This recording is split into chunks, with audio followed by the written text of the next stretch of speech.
Bien, estamos de vuelta. Tenemos con nosotros a Armando Paino Enríquez, que es el ministro de Medio Ambiente y Recursos Naturales. Buenos días, bienvenido. Buenos días y nuevamente. Bienvenido. Buen día, ministro. Pues, ministro, hoy justo la prensa trae declaraciones suyas en las que usted parece muy satisfecho, muy contento por el gran presupuesto, la partida presupuestaria que le están colocando al ministerio. ¿Sí? No, mira, gracias y gracias por ese primer bucapié de entrada. Definitivamente nosotros hemos estado tratando de organizar financieramente el ministerio y estamos en un proceso de transformación del cual estamos muy orgullosos. Hemos iniciado lo que hemos denominado el proceso del Ministerio Inteligente, que ha llevado a la digitalización de una gran cantidad de los procesos, tanto internos como también los de servicio con la ciudadanía. Y ese esfuerzo, además de todos los esfuerzos de planificación y de organización que hemos venido realizando, ha identificado que, dadas las amplias responsabilidades que tiene en el territorio el Ministerio de Medio Ambiente, entre las cuales está la administración del 26% del territorio dominicano, a nivel de territorio, y más del 30% de nuestras zonas costeras y marinas, además de que tenemos una responsabilidad de fiscalización en el otro 74% del territorio y en toda la zona costera y marina, y igualmente tenemos responsabilidades como apoyo al CEMPA, que es el área militar ambiental que protege y vela por la violación de los delitos ambientales. Venimos acumulando una deuda histórica con la República Dominicana y lo que hemos identificado es que esos fondos son los necesarios para una administración efectiva del ministerio. Ahora bien, yo sí quiero aclarar que a la fecha, durante los 5 años del presidente Luis Abinader, es donde mayor apoyo financiero se le ha dado al Ministerio de Medio Ambiente en toda su historia.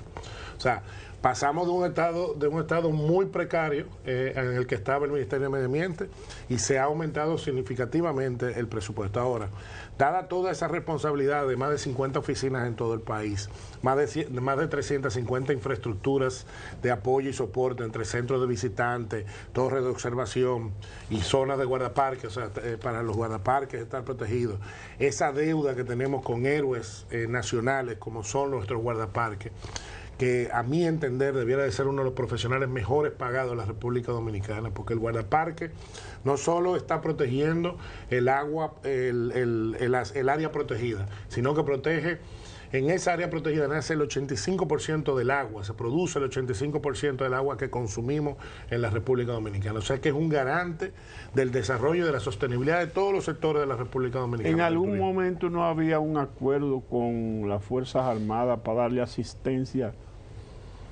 Sí, claro, y lo mantenemos. Por ejemplo, tenemos apoyo de las Fuerzas Armadas permanentemente en operativos en los Haitises, todos los operativos que hacemos. En Sierra de Baruco, incluso el Ejército Nacional estableció un destacamento cerca de la frontera para ese control del trasiego entre otras cosas, de carbón y de otros materiales que se estaban utilizando.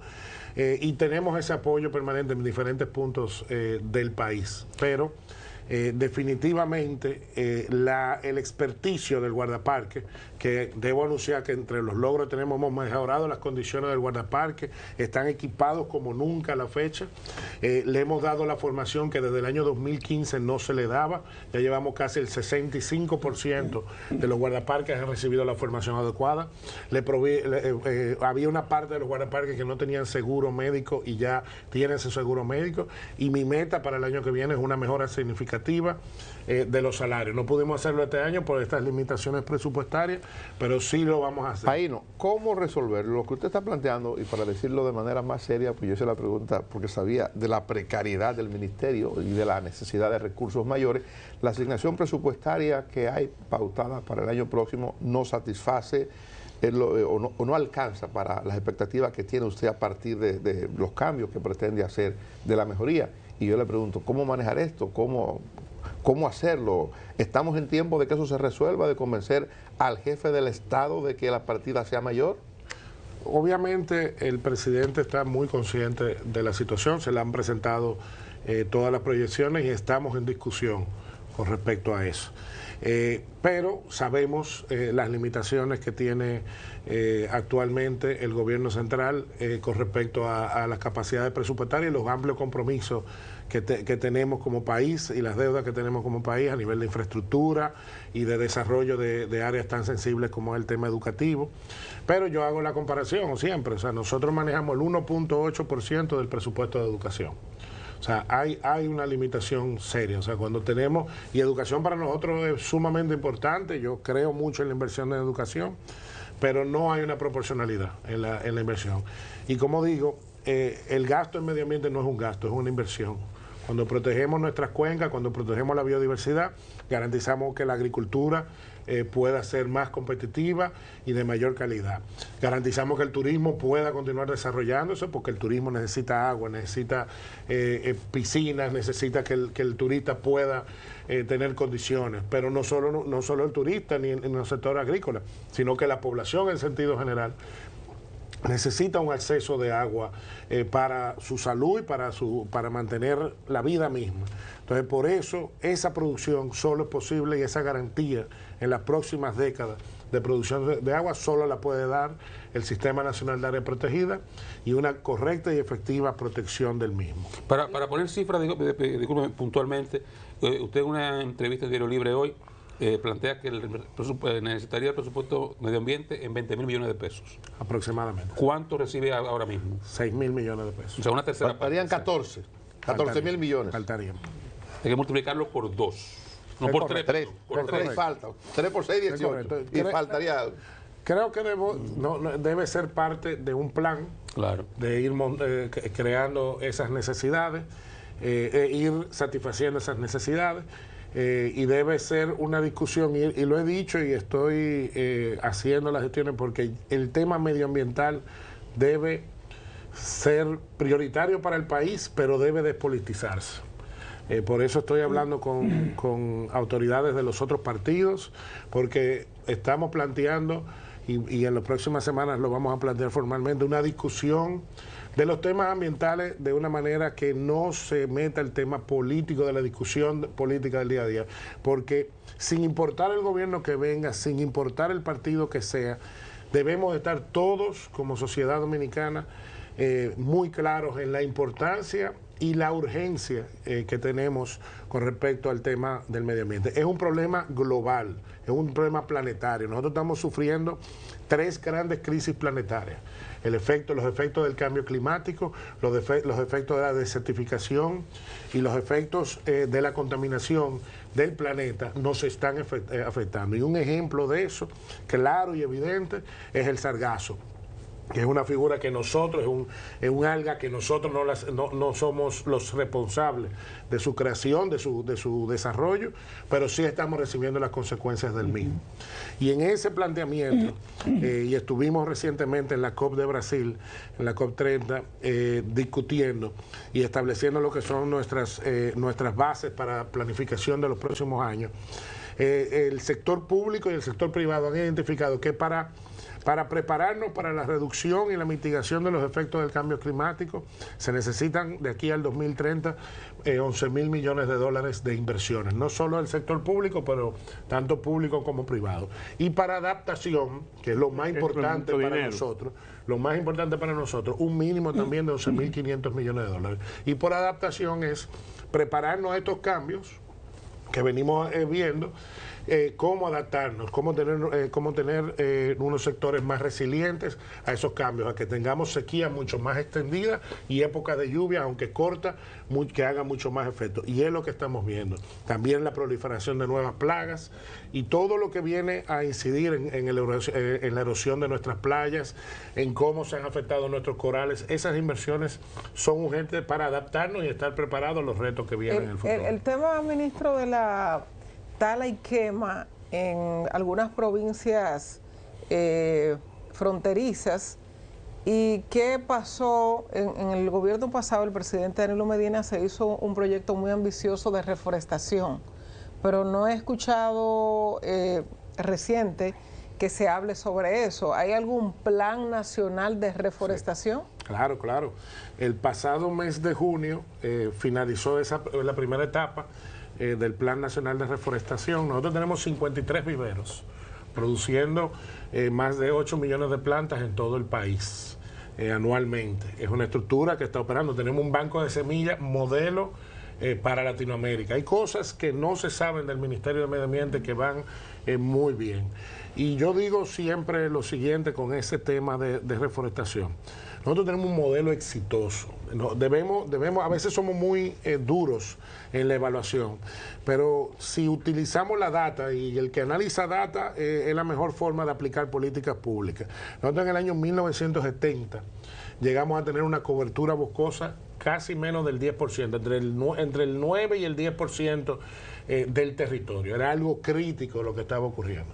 Y fruto de una serie de políticas públicas del presidente de ese momento, que era Joaquín Balaguer, entre los cuales se suspendieron o se cancelaron los aserraderos, se prohibieron los aserraderos, se prohibió el corte de madera. La famosa operación Selva Negra. Claro, y el cambio de la fuente de energía de la sociedad de carbón a gas licuado de petróleo, eso generó que al día de hoy, entre muchas políticas públicas de reforestación que han continuado en estas últimas décadas, nosotros tengamos una cobertura boscosa superior al 44% del territorio. Eso es un caso de éxito y que seguimos trabajando. Nosotros acabamos esa primera fase del plan de reforestación y se sembraron más de 18 millones de plántulas en ese periodo de tiempo y continuamos permanentemente en eso.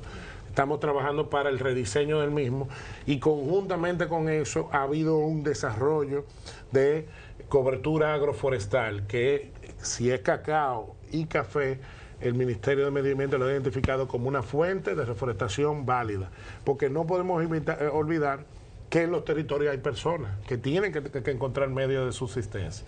Y se ha trabajado mucho y hay casos de éxito que hemos tenido con la transformación de la agricultura de la tumba y quema y pasarlos a la producción de café y de cacao, con una oportunidad. ¿Y los frutales? Los frutales también, más bajo en la cuenca, pero café y cacao ya para cuenca media alta, que es donde nosotros ponemos los mayores esfuerzos, porque ahí es donde, como dice doña Melba Grullón, donde se siembra agua, donde se genera el proceso de producción en las cuencas de agua. Hemos evaluado... ¿Y dónde más se da la tumba y quema? Y donde más se da, claro, porque es una agricultura de subsistencia que va migrando, depende del suelo. Paino, en esa parte que llama usted del Ministerio Inteligente, ¿cómo responde eso a un tema que ha generado muchos ruidos con el Ministerio? Es la tramitación de permisología para construcción, para proyectos de desarrollo que se plantean turismo o lo que fuera. O sea, ¿qué tan ágil se ha vuelto? Bueno, para ponerte en perspectiva un poco de cómo hemos logrado eso, nosotros, el Ministerio tiene aproximadamente unos 64 tipos de permisos que otorga. Cuando llegamos al Ministerio, fue un proceso que inició el ministro anterior, Miguel Seara Atón, que fue la plataforma de permisología. Existían 5 tipos de permisos que ya estaban dentro de la plataforma.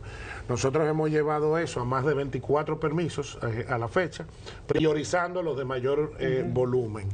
E igualmente hemos iniciado el uso de inteligencia artificial. Perdone, Paino, una taza de café Santo Domingo, café del bueno. No puede faltar. Exacto.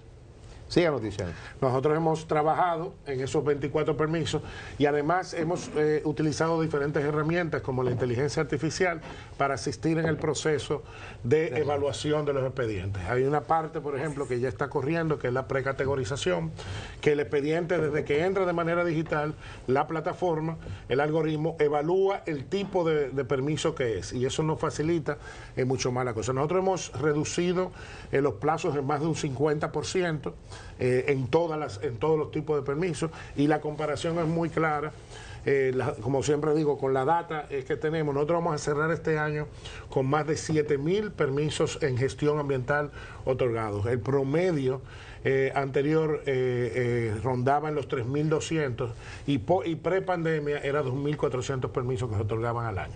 O sea que hemos duplicado también la cantidad de permisos y fruto de la fiscalización y las exigencias que venimos haciendo, antes se solicitaban entre 150 y 200 permisos mensuales y ahora mismo se solicitan más de 450 permisos. Eso es data que está ahí, que es irrefutable. Paino, sí. El aumento de la cobertura boscosa, que llegó a un 4%, con qué tipo de planta se logró crecer tan rápido. Bueno, no fue rápido, don Freddy, fueron 40 años. Que nos tomó. 50 años. Mira, ha habido diferentes etapas. En su momento, la política del ministerio y incluso de lo que era Foresta utilizó especies introducidas en su momento. Yo sembré eucalipto. Exacto. Y también la famosa acacia fue utilizada en su momento. Y tiene una función en cierta zona por la producción de biomasa. Aquí hay una finca energética de acacia importante en la zona este que brindan acacia a un sector de la economía, porque tenemos más de 20 calderas que pueden recibirlo, entre ellos industrias como Zona Franca, de generación, etcétera, y rinden un fin. El equipo técnico, y nosotros venimos trabajando mucho en eso, y es muy importante señalar, la biomasa para República Dominicana es el mejor combustible que existe. ¿Por qué? Porque a la hora de tú importar gas licuado, tiene que venir de otro, embarcarlo. O sea, esa huella de carbono, no solo del combustible, sino de toda la logística de traslado, etcétera, es mucho más consumidor de carbono y de generación de contaminación para el mismo en todos los otros. Mientras que tú produces aquí, esa masa, ese árbol crece y se capta en República Dominicana y básicamente las distancias son muy cortas.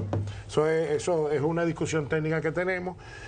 Y definitivamente es una producción local. Tú estás produciendo un combustible local que no genera, Ministro, no genera divisas. En el caso de la ley de residuos sólidos, su posición sobre las observaciones que hizo el presidente, eso por un lado, y el término de los, digamos, los rellenos sanitarios que se están haciendo.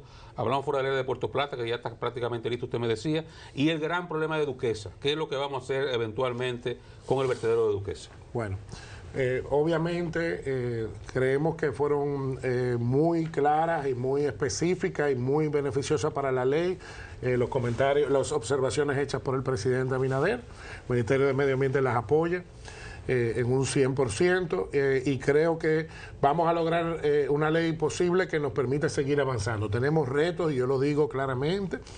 Tenemos que entender que el problema de los residuos sólidos tiene un componente financiero importante.